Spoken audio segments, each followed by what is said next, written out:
ये कहानी है जॉन टाइटोर की, जो कि एक ऐसा इंसान है जो ये कहता है कि वो साल 2036 से आया है। रेडी हो जाओ थ्रिल के लिए।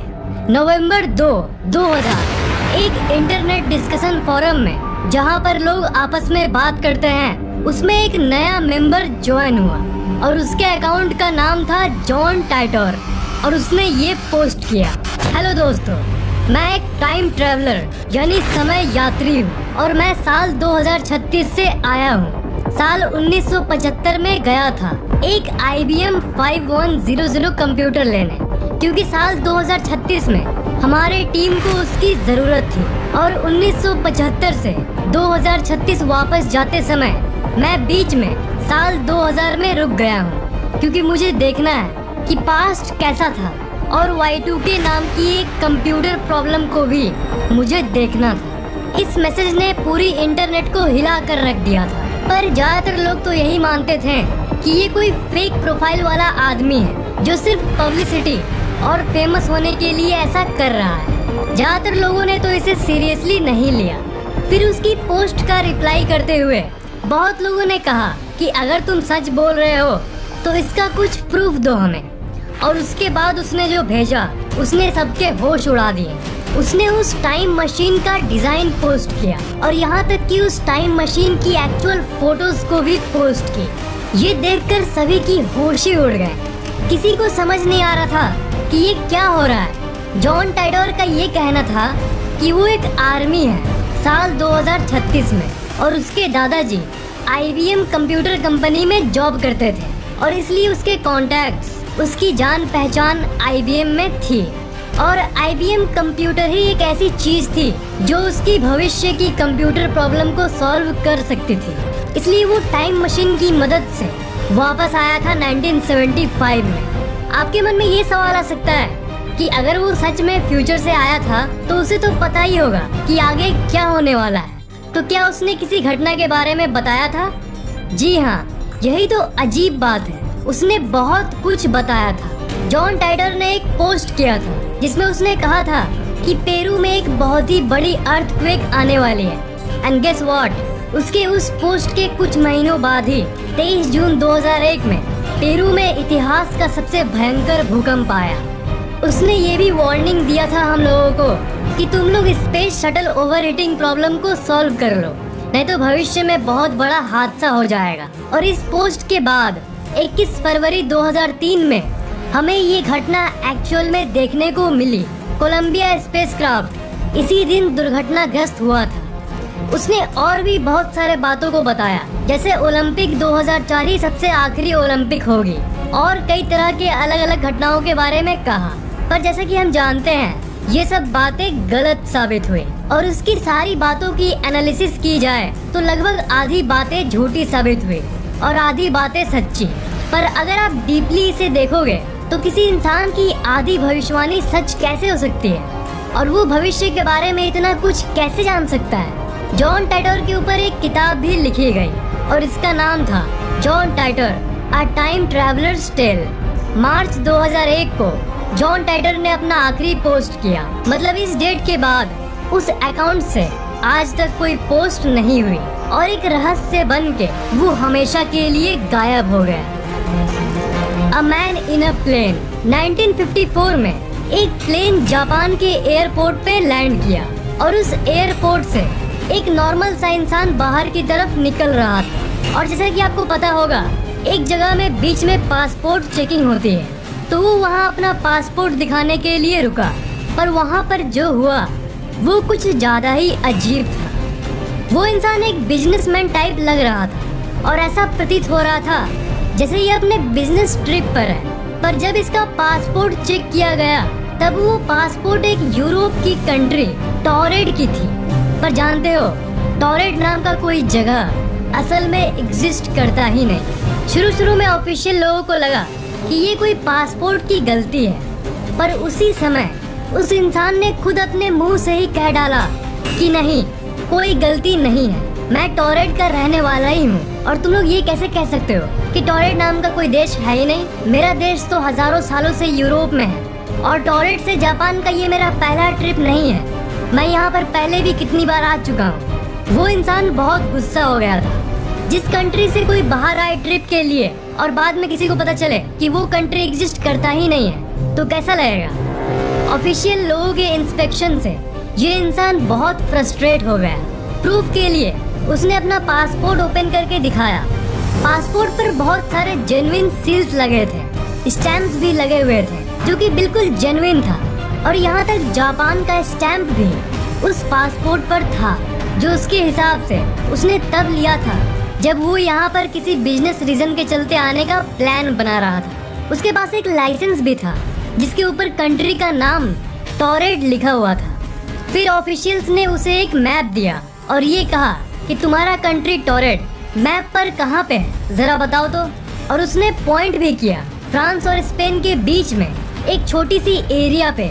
उसने ये कहा कि यहाँ पर टोरेड है, पर जैसा कि आप जानते हो मैप के इस जगह पर 2 ही कंट्रीज हैं, फ्रांस और स्पेन। यहाँ टोरेड नाम का कोई भी देश नहीं है और इसलिए उस इंसान को एक सिक्योर्ड होटल रूम में भेज दिया गया। वो इंसान मान गया और ऑफिशियल्स ने उसे ये कहा कि सुबह में इंस्पेक्शन के बाद, तुम्हारी जांच के बाद हम तुम्हें छोड़ देंगे।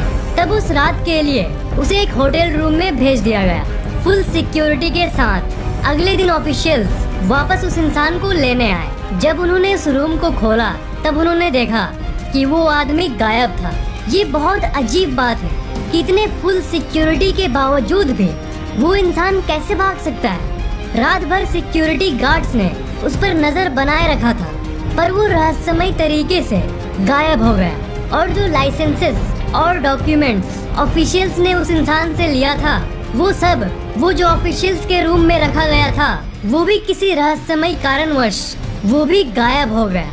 पर इस घटना के बारे में कहीं उतनी बात नहीं की गई, न्यूज कवरेज या अटेंशन दी ही नहीं गई। इस घटना के 35 साल बाद इस किताब के जरिए, जिसका नाम था द डायरेक्टरी ऑफ पॉसिबिलिटीज, लोगों को इस घटना के बारे में पता चला। और एक किताब जिसका नाम था स्ट्रेंज बट ट्रू, उस किताब में भी इस घटना के बारे में जिक्र किया गया। इस घटना को कोई भी आज तक नहीं समझ सका कि ये आखिर हुआ क्या था। बहुत सारी थ्योरीज बनाई गई पर सबसे फेमस थ्योरी ये कहती है कि ये एक दूसरे पैरेलल यूनिवर्स का इंसान था जो हमारे इस यूनिवर्स में किसी ग्लिच के चलते शिफ्ट हो गया था। पैरेलल यूनिवर्स का कंसेप्ट ये कहता है कि बहुत सारे यूनिवर्सेस इस एग्जिस्टेंस में है। मतलब सारे यूनिवर्सेस में से एक यूनिवर्स में एक ऐसा भी यूनिवर्स है जहाँ पर टोरेड नाम का एक यूरोपियन कंट्री सच में है।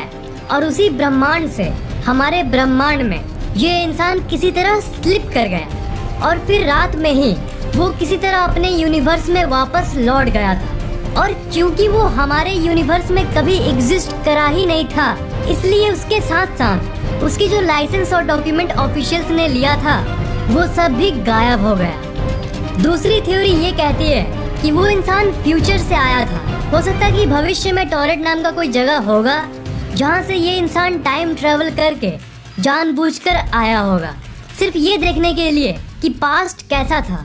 और इसके आसपास कोई ऐसी सीक्रेट डिवाइस होगी जिससे वो होटल रूम के अंदर ही अपने यूनिवर्स में वापस लौट गया।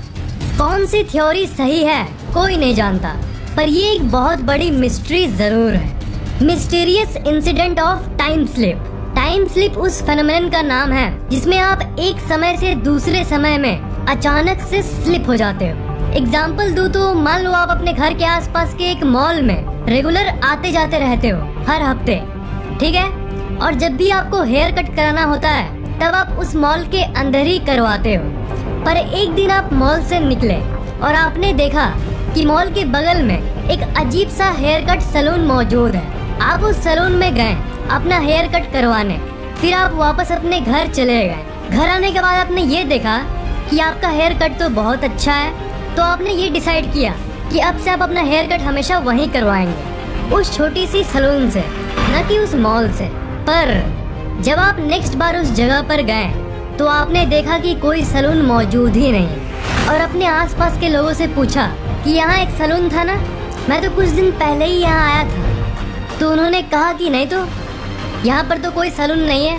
सैलून था पर आज से 10 साल पहले, जो कब का बंद हो चुका है। तो यहाँ पर क्या हुआ आप थोड़ी देर के लिए टाइम स्लिप का अनुभव कर रहे थे। मतलब 10 साल पहले वाला टाइम आप थोड़ी देर के लिए अनुभव कर पा रहे थे और 10 साल पहले वाले सैलून में आप अपना हेयर कट करवाए थे। हालांकि विज्ञान नहीं जानता कि टाइम स्लिप सच में होती है या नहीं, पर बहुत सारे लोगों ने अनुभव जरूर किया है। 2006 में सीन नाम का एक चोर लिवरपूल इंग्लैंड की एक दुकान से चोरी करके भाग रहा था और सिक्योरिटी गार्ड उसे पकड़ने की कोशिश कर रहे थे। भागते भागते अचानक से सीन की चेस्ट पर दर्द हुआ और वो बेहोशी फील करने लगा, पर उसने अपने आप को संभाल लिया। पर नीचे झुके हुए पोज से जब उसने अपना मुंह ऊपर उठाया आगे भागने के लिए, तब उसने ये देखा कि सब कुछ बदल गया है। सिक्योरिटी गार्ड गायब है और आसपास के घर और रोड पूरी तरीके से बदल गए हैं और लोग भी अजीब पुराने जमाने के ड्रेस पहने हुए हैं। फिर उसने दौड़ के एक न्यूज़पेपर की शॉप पर डेट देखा और उसने देखा कि ये 1967 है। मतलब 2006 से 1967, मतलब वो 39 इयर्स समय में पीछे आ गया था। जो गार्ड उसका पीछा कर रहा था उसने ये बताया कि रोड के बीच में ही वो इंसान अचानक से गायब हो गया था जब वो उसका पीछा कर रहा था।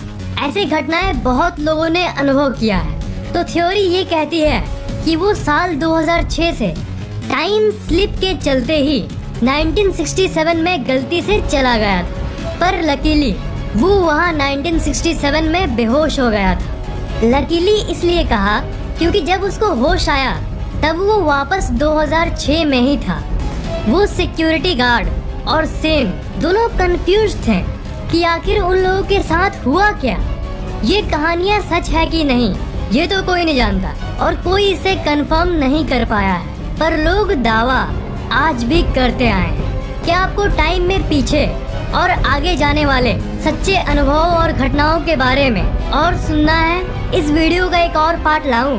नीचे कमेंट जरूर करना और इस वीडियो को लाइक करना बिल्कुल भी मत भूलना और शेयर जरूर कर देना। और अभी तक सब्सक्राइब नहीं किए हो तो सब्सक्राइब जरूर कर लेना और बेल आइकन को तो भूलना ही मत, उसे जरूर दबा देना।